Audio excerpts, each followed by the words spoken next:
لبيك اللهم لبيك لبيك لا شريك لك لبيك إن الحمد والنعمة لك والملك لا شريك لك لبيك اللهم لبيك.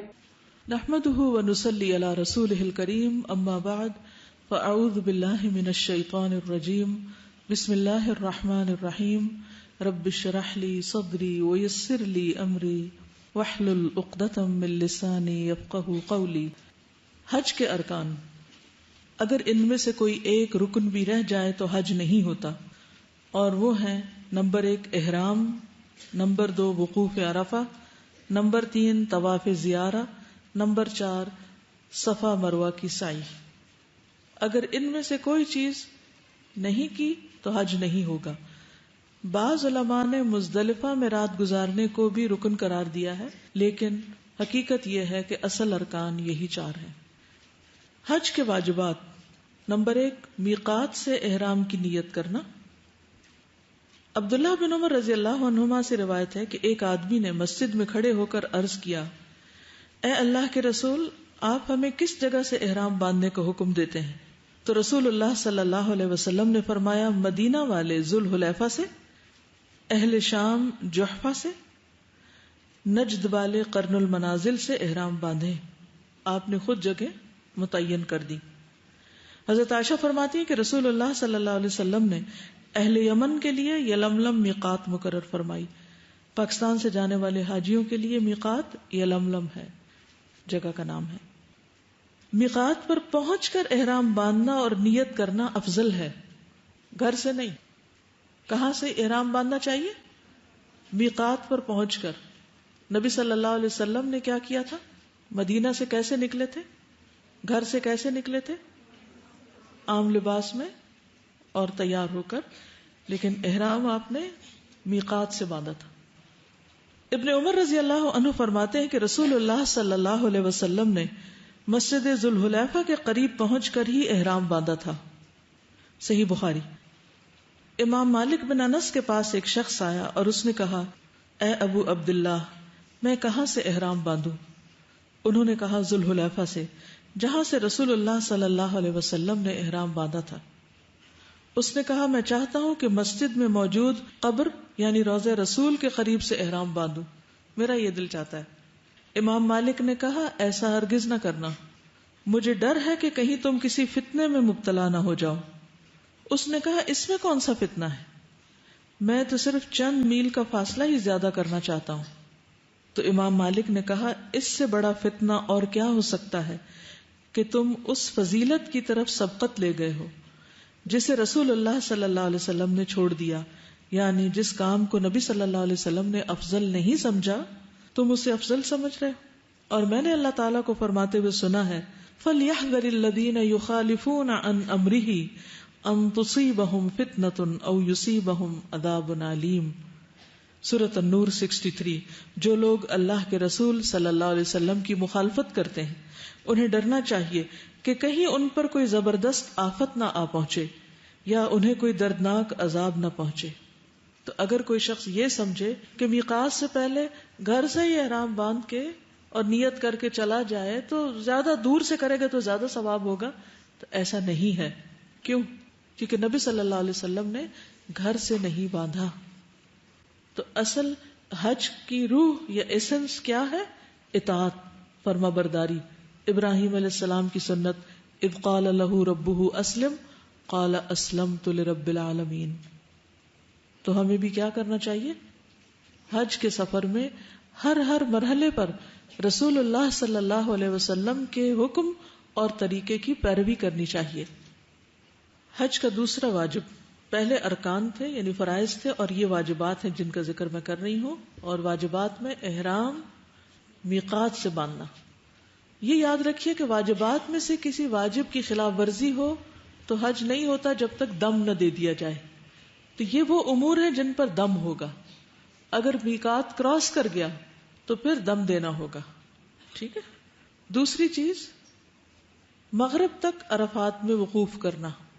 عبد الرحمن بن عامر الدیلی رضی اللہ عنہ بیان کرتے ہیں کہ میں رسول اللہ صلی اللہ علیہ وسلم کی خدمت میں حاضر ہوا جب کہ آپ میدان عرفات میں تھے.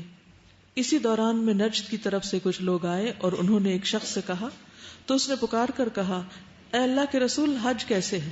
تو رسول اللہ صلی اللہ علیہ وسلم نے ایک شخص کو حکم دیا اور اس نے پکار کر کہا حج تو عرفات کا دن ہے. جو شخص مزدلفہ کی رات میں فجر کی نماز سے پہلے پہلے یہاں آ گیا اس کا حج پورا ہو گیا.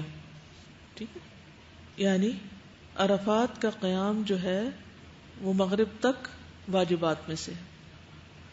رات مزدلفہ میں گزارنا، قرآن مجید میں آتا ہے فَإِذَا أَفَضْتُم مِّنْ عَرَفَاتٍ فَاذْكُرُوا اللَّهَ عِندَ الْمَشْعَرِ الْحَرَامِ، البقرہ 198. پھر جب تم عرفات سے واپس آؤ تو مشعر الحرام یعنی مزدلفہ پہنچ کر اللہ کو یاد کرو. عروہ بن مدرس الطائی رضی اللہ عنہ بیان کرتے ہیں کہ میں مزدلفہ میں وقوف کے وقت رسول اللہ صلی اللہ علیہ وسلم کی خدمت میں حاضر ہوا اور عرض کیا اے اللہ کے رسول، میں قبیلہ طے کے 2 پہاڑوں سے آیا ہوں. میں نے اپنی سواری کو ہلکان کیا ہے اور اپنے آپ کو بہت تھکایا ہے. اللہ کی قسم میں نے کوئی ٹیلا یا پہاڑ نہیں چھوڑا مگر اس پر وقوف کیا ہے. کیا میرا حج ہو گیا؟ رسول اللہ صلی اللہ علیہ وسلم نے فرمایا جس نے ہمارے ساتھ یہ فجر کی نماز پالی اور اس سے پہلے وہ رات یا دن میں عرفات میں حاضر ہو چکا تو اس کا حج پورا ہو گیا اور اس نے اپنا میل کچیل دور کر لیا. پھر ایام تشریق کی راتیں منا میں گزارنا. وَاذْكُرُوا اللَّهَ فِي أَيَّامٍ مَّعْدُودَاتٍ فَمَن تَعَجَّلَ فِي يَوْمَيْنِ فَلَا إِثْمَ عَلَيْهِ وَمَن تَأَخَّرَ فَلَا إِثْمَ عَلَيْهِ لِمَنِ اتَّقَىٰ وَاتَّقُوا اللَّهَ وَاعْلَمُوا أَنَّكُمْ إِلَيْهِ تُحْشَرُونَ. گنتی کے چند دنوں میں اللہ کو یاد کرو، پھر جو 2 دنوں میں جلد چلا جائے تو اس پر کوئی گناہ نہیں اور جو تاخیر کرے اس پر بھی کوئی گناہ نہیں. یہ اس کے لیے ہے جو اللہ سے ڈرے اور جان لو کہ بے شک تم اسی کی طرف اکٹھے کیے جاؤ گے. ایام تشریق 11، 12 اور 13 ذی الحجہ اس کی راتیں مینا میں گزارنا ضروری ہے. کسی خاص مجبوری کی وجہ سے مکہ میں رات گزاری جا سکتی ہے، جیسے عباس بن عبد المطلب نے رسول اللہ صلی اللہ علیہ وسلم سے حاجیوں کو زمزم کا پانی پلانے کے لیے مینا کے دنوں میں مکہ ٹھہرنے کی اجازت چاہی تو آپ نے دے دی، یعنی ان کی ایک طرح سے ڈیوٹی تھی وہاں پر. پھر جمرات کو کنکریاں مارنا. ابن عباس سے روایت ہے کہ نبی صلی اللہ علیہ وسلم نے فرمایا جب ابراہیم خلیل اللہ مناسک کے حج ادا کرنے آئے تو شیطان ان کے سامنے جمرہ عقبہ کے پاس آیا تو انہوں نے 7 کنکریاں ماری یہاں تک کہ وہ زمین میں گھس گیا. پھر وہ دوسرے جمرے کے پاس آیا تو پھر انہوں نے اسے 7 کنکریاں ماری یہاں تک کہ وہ زمین میں گھس گیا. پھر تیسرے جمرے کے پاس آیا تو انہوں نے پھر اسے 7 کنکریاں ماری یہاں تک کہ وہ زمین میں گھس گیا. ابن عباس فرماتے ہیں تم شیطان کو کنکریاں مارتے ہو اور اپنے والد ابراہیم کی پیروی کرتے ہو. یعنی جمرات کو کنکریاں مارنا ایک طرح سے شیطان کو کنکریاں مارنا ہے. پھر جمرہ عقبہ کی رمی کے بعد حلق یا تقصیر کروانا، یہ بھی واجبات میں سے ہے. اللہ تعالیٰ کا ارشاد ہے لَتَدْخُلُنَّ الْمَسْجِدَ الْحَرَامَ إِنْ شَاءَ اللَّهُ آمِنِينَ مُحَلِّقِينَ رُؤُوسَكُمْ وَمُقَصِّرِينَ. سورۃ الفتح 27. تم انشاءاللہ مسجد حرام میں امن کے ساتھ داخل ہوگے، اس وقت تم سر منڈاؤ گے اور بال کتراؤ گے. ابو ہریرہ رضی اللہ عنہ سے روایت ہے کہ رسول اللہ صلی اللہ علیہ وسلم نے دعا فرمائی اے اللہ سر منڈوانے والوں کی مغفرت فرما 3 بار. چوتھی بار آپ نے فرمایا اور کتروانے والوں کی یعنی ٹرم کرانے والوں کی بھی مغفرت فرما. یہ صحیح بخاری کی روایت ہے. پھر طواف وداع کرنا، یہ بھی واجبات میں سے، اگر کوئی نہ کر سکے تو دم دینا ہوگا. ابن عباس فرماتے ہیں کہ لوگ حج کے بعد ہر جانب سے واپس چلے جاتے ہیں تو رسول اللہ صلی اللہ علیہ وسلم نے فرمایا کوئی شخص ہرگز نہ جائے حتیٰ کہ اس کا آخری عمل بیت اللہ کا طواف ہو. یعنی مکہ نہیں چھوڑیں جب تک کہ طواف وداع نہ کر لیں. اور اگر ان میں سے کوئی واجب ادا نہ کیا گیا تو کیا کرنا ہوگا؟ قربانی دینی ہوگی، جس کو دم دینا کہتے، دم کہتے ہیں خون کو. قربانی کرنا ہوگی. قربانی حدود حرم میں ہوگی، خود نہ کر سکے تو کسی سے کروائی جا سکتی. اس کا گوشت خود نہیں کھایا جا سکتا، نہ کسی کو ہدیے میں دیا جا سکتا، بلکہ یہ سارے کا سارا حرم کے فقراء پر تقسیم ہوگا.